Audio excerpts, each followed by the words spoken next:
السلام عليكم ورحمة الله تعالى وبركاته. لم يتبقى الكثير على بداية كأس إفريقيا للمحليين التي تشارك فيها العديد من المنتخبات الإفريقية على أرضية الملاعب الجزائرية. وأكد موقع وين وين القطري أن رئيس الاتحاد الدولي لكرة القدم فيفا السويسري جياني إنفانتينو قرر حضور حفل افتتاح بطولة كأس الإفريقية للاعبين المحليين، والمقرر إقامتها بالجزائر في الفترة بين 13 من جانفي والرابع من فبراير 2023.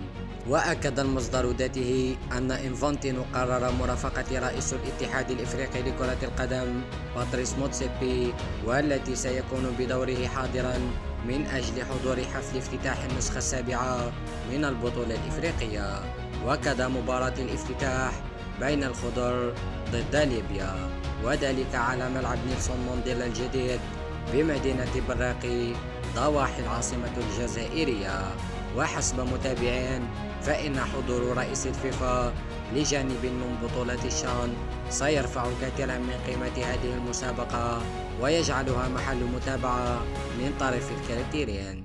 وفي الأخير، إذا أعجبكم الفيديو لا تنسوا الاشتراك في القناة وتفعيل زر الجرس ليصلكم كل جديد.